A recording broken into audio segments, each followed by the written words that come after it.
ఆరోగ్యాభిలాషులైన ప్రేక్షక మిత్రులకు నమస్కారం. నా పేరు డాక్టర్ చిరుమామిళ్ళ మురళీ మనోహర్, ఎండి ఆయుర్వేద, ప్రొఫెసర్, హైదరాబాద్. ప్రపంచవ్యాప్తంగా ఉన్న మిమ్మల్ని అందరినీ ఇలాగా ఈ ఛానల్ ద్వారా కలుసుకున్నందుకు చాలా ఆనందంగా ఉంది. ఎందుకంటే మీరు చాలా చక్కగా స్పందిస్తున్నారు.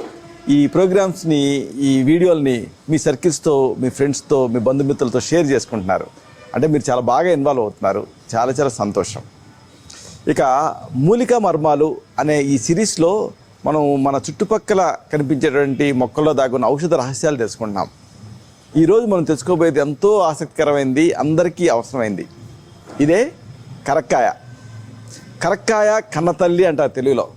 అంటే కన్నతల్లిలాగా మనకి మంచి చేస్తుంది, మనకి హితం చేస్తుంది, మనని జీవితాంతం కాపాడుతుంది అన్న గొప్ప అర్థంతో ఇలాగా ఈ నానుడు అనేది పుట్టింది. అసలు దీని పేర్లని గమనిస్తే దీని పనితీరు మనకి అర్థమవుతుంది. అన్ని వయసుల వాళ్ళకి అన్ని కాలాల్లోనూ ఇది ఉపయోగపడుతుంది. అనేక రోగాల్ని శక్తివంతంగా తగ్గించేస్తుంది. అన్ని వయసుల వాళ్ళకి అన్ని కాలాల్లోనూ అన్ని రకాల రోగాల్ని తగ్గించే గొప్ప శక్తి దీనికి ఉంది. కాబట్టి దీనికి హరితకి అనేటువంటి చక్కని పేరుంది. అలాగే మృత్యుభయం లేకుండా చేస్తుంది. కాబట్టి అభయ అనేటువంటి ఒక మంచి పేరు ఈ కరక్కాయకు ఉంది. అలాగే శరీరం లోపల ఉండేటువంటి రకరకాల అవయవాల మధ్య ఉండేటటువంటి సూక్ష్మాతి సూక్ష్మమైనటువంటి ఆ స్రోతస్సుల్ని, అంటే ఆ ఛానల్స్ని అనుసంధానం చేస్తుంది. ఆ మార్గాల్లో ఉండేటువంటి అవరోధాలను తొలగిస్తుంది. కాబట్టి ఆ భాగాల పనితీరుని మెరుగుపరుస్తుంది. కాబట్టి ఇన్ని గొప్ప శక్తులు దీనికి ఉన్నాయి కాబట్టి దీనికి పథ్య అనేటువంటి పేరు ఉంది. పథ్య అంటే పతాలకు హితమైంది అని, అంటే ఛానల్స్కి మంచిది అని. అలాగే అకాల వార్ధక్యపు లక్షణాలను దరిచారనివ్వదు ఇది. అంటే ప్రోజీరా అంటే ముందే వార్ధక్యం దరిచారనివ్వకుండా కాపాడుతుంది. కాబట్టి దీన్ని సంస్కృతంలో వయస్థ అనేటువంటి మంచి పేరుతో పిలుస్తారు. వయస్థ అంటే వయసుని ఆపు చేస్తుంది, వయసుని స్టాప్ చేస్తుంది అని. ఇలాంటి ఈ కరక్కాయతో ఏ సమస్యలు తగ్గించుకోవచ్చు వరుసగా తెలుసుకుందాం. మలబద్ధకం చాలామంది సమస్య, కాన్స్టిపేషన్. ఈ మలబద్ధకం ఎంత పెద్ద సమస్య అంటే ఈ మలబద్ధకం వల్ల చేసే పని మీద ఫోకస్ ఉండదు. విద్యార్థులకి చదువు మీద ఉండదు, ఉద్యోగస్తులకి ఉద్యోగం మీద ఉండదు, మహిళలకి పని మీద ఉండదు. ఈ మలబద్ధకంతో దీన్ని అనుసరించి అనేక సమస్యలు, పొట్టొబ్బరింపు, పైల్స్, ఇలాంటివన్నీ ఇబ్బంది పెడుతూ ఉంటాయి. ఇలాంటి ఈ ఒక్క సమస్యను తగ్గించగలిగితే అనేక సమస్యలు తగ్గించుకోవచ్చు. అయితే చాలామంది దీనికి మళ్ళీ శక్తివంతమైన పర్గెటివ్స్ ఇలాంటివి వాడుతూ ఉంటారు. వాటితో ఇబ్బంది. అలా కాకుండా మలబద్ధకాన్ని సురక్షితంగా తగ్గించుకునే చక్కటి చికిత్సా పద్ధతి ఈ కరక్కాయతో ఉంది. తెలుసుకుందాం. ఒక చెంచాడు కరక్కాయ చూర్ణాన్ని రాత్రిపూట వేడి పాలు కానీ లేదా వేడి నీళ్ళతో కానీ కలిపి తీసుకుంటూ ఉంటే ఉదయం సుఖవిరేచన అవుతుంది. ఇప్పుడు మనం చెప్పుకోబోయేటువంటి ఈ చికిత్సా పద్ధతులన్నీ కూడా కరక్కాయను ఉపయోగించి తయారు చేసుకునేవన్నీ కూడా కరక్కాయ బెరడ్లో ఔషధ శక్తులు ఎక్కువ ఉంటాయి. అంటే కరక్కాయ పైన ఉండేటువంటి గింజ కాకుండా తోల్లో. బయట మీకు మార్కెట్లో ఏం జరుగుతుందంటే ఆ తోల్ని సపరేట్ చేసేటువంటి ఓపిక ఉండదు కాబట్టి గింజతో సహా పొడి చేస్తారు. కాబట్టి అనుకున్నంత స్థాయిలో ఫలితం కనిపించదు. మీరేం చేయాలంటే ఈ కరక్కాయ తోల్ని మాత్రమే తీసి ఆ పై తోలు అంటే బెరడు ఉంటుంది కదా, దీన్ని ఔషధానికి వాడుకుంటే చక్కగా పనిచేస్తుంది. ఒక చెంచాడు కరక్కాయ పొడిని రాత్రిపూట వేడి పాలకు, కరకప్పు వేడి పాలకు కలిపి తాగేయండి. లేదా వేడి నీళ్ళకి కలిపి కూడా తాగొచ్చు. దీంతో ఉదయం సుఖవిరేచనం అవుతుంది. ఇక మరొక సమస్య పచ్చకామెర్లు, జాండిస్. ఈ జాండిస్ ఎంత ప్రమాదం అంటే దీన్ని అశ్రద్ధ చేస్తే ప్రాణ ప్రమాదం అవుతుంది. దీన్ని తగ్గించుకోవాలి. దానికి కరక్కాయతో ఒక చక్కటి ఔషధం ఉంది. కరక్కాయ పొడిని ఒక అర చెంచా నుంచి చెంచాడు వరకు కూడా తేనెతో కలిపేసేసి దాన్ని ఉదయం అలాగే సాయంత్రం కూడా దీన్ని చప్పరించి మింగుతూ ఉండాలి. అలాగే పథ్యం చేయాలి. అంటే ఏమిటి? నూనెలు మానేయాలి, అలాగే ఉప్పు తగ్గించాలి. అంటే చప్పిడి పథ్యం పాటిస్తే పచ్చకామెలు త్వరగా తగ్గుతాయి. పచ్చకామెలకి ఇంతకంటే సులభమైన, సురక్షితమైన, ఎఫెక్టివ్ మెడిసిన్ ఉండదనే చెప్పాలి. రోజు కూడా కరక్కాయ చూర్ణాన్ని అర చెంచాడు నుంచి చెంచా వరకు కూడా తేనెతో కలిపి చప్పరించి మింగుతూ ఉండాలి. పథ్యం పాటించాలి. 15 రోజుల్లో 20 రోజుల్లోనే మంచి ఫలితం కనిపిస్తుంది. తగ్గిన తర్వాత కూడా కొంతకాలం దీన్ని కంటిన్యూ చేయాలి. ఇక కొంతమందికి పుళ్ళు తయారవుతూ ఉంటాయి. అలాగే ఆ పుళ్ళు ఇన్ఫెక్ట్ అవుతాయి. కొన్ని సందర్భాలలో ఈ మొండిగా తయారయ్యి ఇబ్బంది పెడుతూ ఉంటాయి. ఇలాంటి మానని మొండి పుళ్ళకి, వ్రణాలకి కరక్కాయతో ఒక చక్కని చికిత్స ఉంది. కరక్కాయని కాల్చండి, బూడిద చేయండి. అంటే కరక్కాయని ముందు పేళ్ళు చిన్న చిన్నగా దంచి పెచ్చులు అవుతాయి. వీటన్నిటిని కాల్చి బూడిద చేయండి. ఇలాగ చేసి దీన్ని నువ్వుల నూనెతో కలపండి.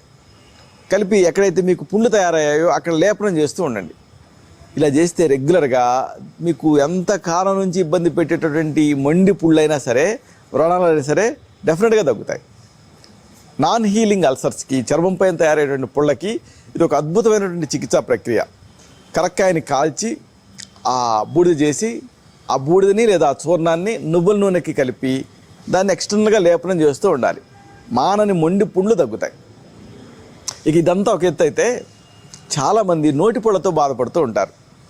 ఈ నోటిపుళ్ళు ఎంత బాధ అంటే ఇది ఒక విచిత్రమైన సమస్య. అంటే మరీ పెద్ద సమస్యలాగా హాస్పిటల్ చుట్టూ తిరగలేరు, అలానే అశ్రద్ధ చేయలేరు. ఎందుకంటే మాట్లాడుతున్నప్పుడు ఇబ్బంది, తినాలంటే ఇబ్బంది. ఇలాంటి నోటిపుళ్ళకి, నోటిపూతకి రామబాణంలాగా ఈ కరక్కాయ పనిచేస్తుంది. ఎలాగో తెలుసుకుందాం. కరక్కాయ పొడిని దీన్ని దానికి సమానంగా పొంగించినటువంటి పటిక పొడిని కలపండి. ఉదాహరణకు కరక్కాయ పొడి ఒక 1/2 టీ స్పూన్ తీసుకున్నారనుకోండి, పొంగించిన పటిక పొడిని 1/2 టీ స్పూన్ తీసుకోండి. పొంగించిన పటిక అంటే ఏమిటి అంటే, పటిక మీకు తెలుసు కదా, దీన్ని స్ఫటిక అంటారు ఆయుర్వేదంలో, ఆలం ఇది. ఈ పటిక ప్రత్యేకత చూడటానికి పటిక బెల్లం లాగా ఉంటుంది, కానీ పటిక బెల్లం కాదు. దీంట్లో ఇన్ఫెక్షన్ తగ్గించే గుణాలు ఉంటాయి. దీన్ని ఎప్పుడు నేరుగా కాకుండా పొంగించి వాడాలి. అంటే ఆ పటికని తీసుకొచ్చి పెనం మీద పెడితే పొంగుతుంది, పొడి చేసుకోవాలి. ఈ పటిక అనేది మీకు ఆయుర్వేద మూలికల మీద అంగడిలో దొరుకుతుంది. కరక్కాయ పొడిని అలాగే పటిక పొడిని 2 సమంగా కలపండి. కలిపి దీన్ని నిల్వ చేసుకొని రోజు ఒక 1/2 teaspoon to 1 teaspoon తీసుకొని నీళ్ళ కలిపేసేసి ఆ నీళ్ళతో పుక్కిట పడుతూ ఉండాలి. దీంతో నోటిపుళ్ళు, నోటి పూత ఇలాంటి సమస్యలు తగ్గుతాయి. చాలా గన్ షాట్ ట్రీట్మెంట్ ఇది నోటిపుళ్ళకి, నోటి పూతకి. ఇక కొంతమందికి చిగుళ్ళ నుంచి రక్తం కారుతూ ఉంటుంది. ఈ రక్తం కారటం అనేది విటమిన్ సి లోపం వల్ల కానీ, లేకపోతే ఇన్ఫెక్షన్స్ వల్ల కానీ, ఇలాగే దేని వల్లైనా జరగవచ్చు. ఇలాంటి బ్లీడింగ్ గమ్స్కి అమోఘమైనటువంటి ఫలితాన్ని ఇచ్చేటువంటి చక్కని చికిత్స ఈ కరక్కాయతో ఉంది. కరక్కాయని పొడి చేసుకొని దీన్ని దంతధావన చూర్ణం కింద వాడాలి. దీన్ని ఇంకా ఎఫెక్టివ్గా పనిచేయాలంటే ఈ కరక్కాయ పొడికి పటిక పొడి కలిపేసేసి సమానంగా దాన్ని దంతధావన చూర్ణం కింద వాడితే, అంటే పళ్ళ పొడి కింద వాడుతూ ఉంటే చిగుళ్ళ నుంచి రక్తం కారటం, లేకపోతే పిప్పి పళ్ళ సమస్యలు ఇలాంటివి తగ్గుతాయి. అయితే దీన్ని మీరు వాడేటప్పుడు గమ్ మసాజ్ చేయాలి. అంటే ఏమిటి, బొటన్ వేలు, చూపుడు వేలుతోటి చిగురుని పట్టుకొని బాగా కింద నుంచి పైకి ఇట్లాగా వత్తాలి.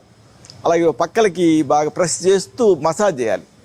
అలా మసాజ్ చేస్తే చిగుళ్ళ సమస్యలు, దంతాల సమస్యలు, తీపులు, బాధలు అన్నీ మటుమాయం అవుతాయి.